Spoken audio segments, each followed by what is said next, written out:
বন্ধুরা, বাবলা কিচেনে তোমাদের স্বাগত। দেখো বন্ধুরা, আজকে আমি শিম পালং শাক দিয়ে একটা দারুণ রেসিপি শেয়ার করতে এসেছি। তো দেখো, পালং শাকটা ধুয়ে ভালো করে কুচিয়ে রেখেছি। আর এখানে দেখো 250 শিম আছে, ভালো করে ধুয়ে আমি একটু ছোট করে কেটে নিয়েছি। তো আজকে রেসিপিটা তাহলে চলো শুরু করা যাক।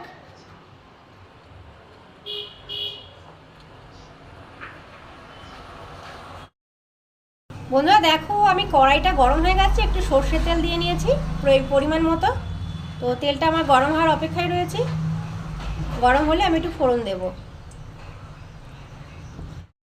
তো দেখো, তেলটা কিন্তু গরম হয়ে গেছে।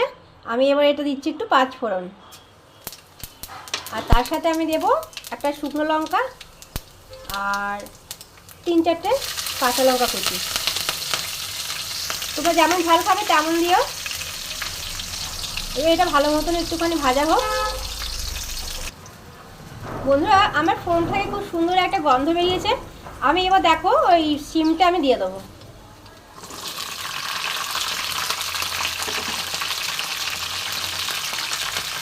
শিমটা দিয়ে দিলাম। এবার একটু ভালো করে শিমটা আমি ভাজবো।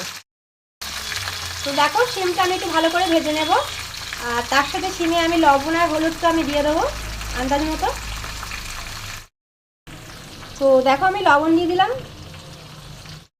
তো বন্ধুরা, লবণ দিয়ে দিয়েছি। এবার দেখো দিয়ে দিলাম হলুদ দিয়ে আমি শিমটা ভাজার অপেক্ষায় রইলাম। তো বন্ধুরা দেখো, আমি একটু ভালো করে শিমটাকে ভেজে নেব সুন্দর করে।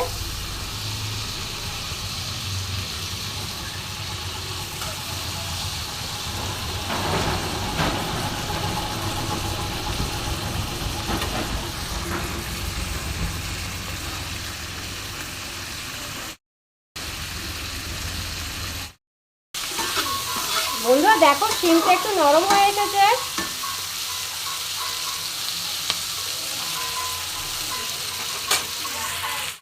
তো শিমটা একটু নরম হয়ে এসেছে, এখন আমি শাকটা দিয়ে দেব।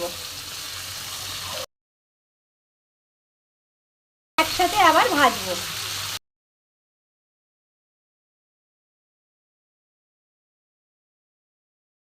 ভালো করে মিশিয়ে নেব। দিয়ে ফ্লেমটা কমিয়ে বন্ধুরা একটুখানি মাঝারি আঁচে একটু ঢেকে দেবো। শাকটা তাহলে একটু পরিমাণে কমে যাবে।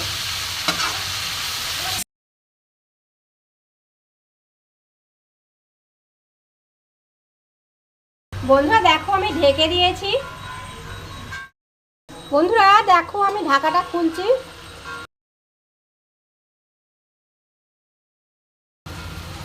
দিয়ে এবার আমি বারবার নেড়ে চেড়ে এটাকে সুন্দর করে ভাজা ভাজা করব।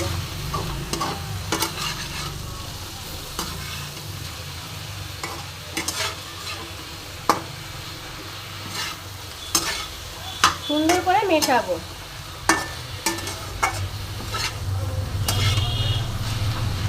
বন্ধুরা, যখন আমি ঢাকা দিয়েছিলাম ফ্লেমটা আমি মাঝারি রেখেছিলাম। এবার আমি মাঝারি থেকে গ্যাসটা একটু বাড়িয়ে দেব। একটু বাড়িয়ে দিলাম গ্যাসটা। দিয়ে আমি খুব সুন্দর করে ভাজা ভাজা করব।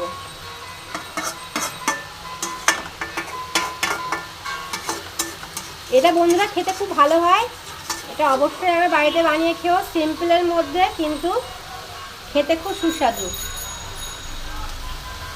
এবং সহজেই হয়ে যায়। তো এতে শিমের পরিমাণটা বেশি দিতে হবে, তাহলে খেতে একটু বেশি ভালো লাগে।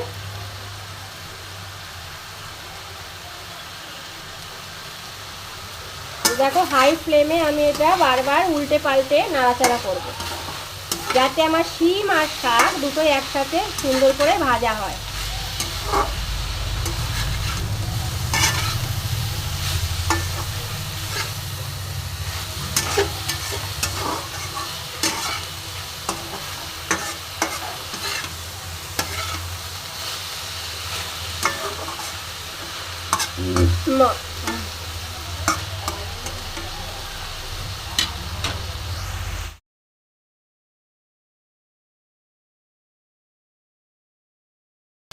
তো দেখো বন্ধুরা, এখন বেশ একটু ভাজা ভাজা হয়ে এসেছে। তো আরও কিছুক্ষণ রান্না হবে।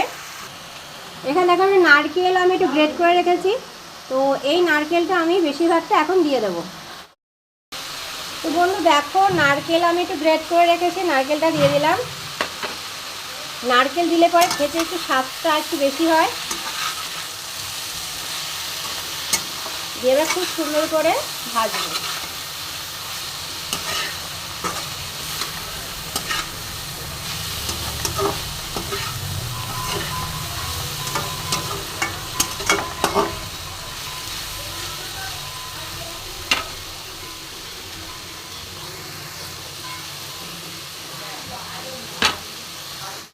তো দেখো বন্ধুরা, বেশ সুন্দর ভাজা ভাজা হয়ে এসেছে। আমি এতে একটু স্বাদ মতন চিনি দেব। একটু চিনি দিয়ে দিলাম, তোমরা যেরকম মিষ্টি খাবে তেমন দেবে। এবার দেখো সুন্দর করে ভাজা ভাজা হয়ে এসেছে। বন্ধুরা, আমার রেসিপি প্রায় শেষের দিকে।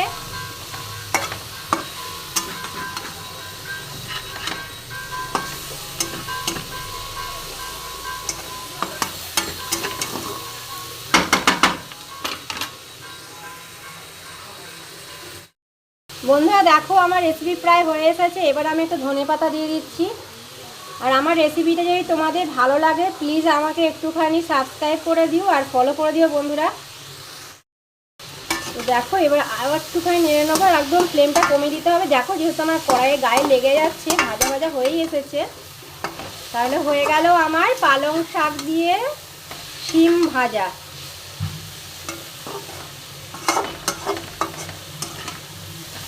খুব সুস্বাদু খেতে এটা বন্ধুরা, একবার অবশ্যই বানিও তাহলে।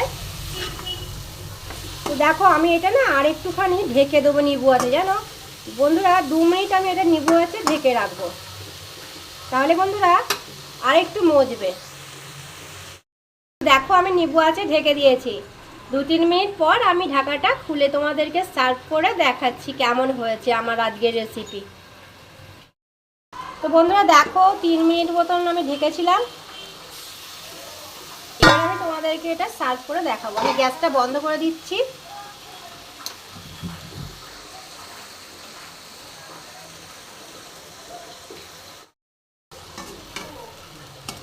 দারুণ হয়েছে বন্ধুরা, এত সুন্দর একটা গন্ধ বেরোচ্ছে বন্ধুরা, চমৎকার হয়েছে।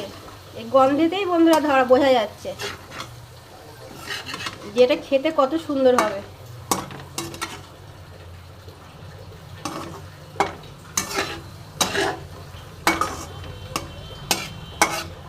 তাহলে আমি তোমাদের সার্ভ করে দেখাচ্ছি, হ্যাঁ কেমন হলো।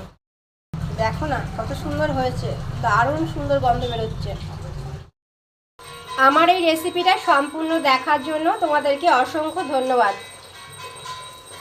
দেখা হচ্ছে নতুন রেসিপির সাথে।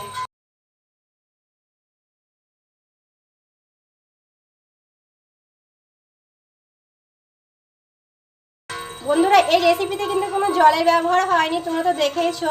এটা সম্পূর্ণ মানে তেলের ওপরেই রান্নাটা হয়েছে। আর একদম নিজেদের সবজি থেকে নিজেদের যে জুসটা বেরিয়েছে, তাতেই কিন্তু এটা রান্না হয়েছে। তো এর স্বাদটা কিন্তু ভীষণ সুন্দর।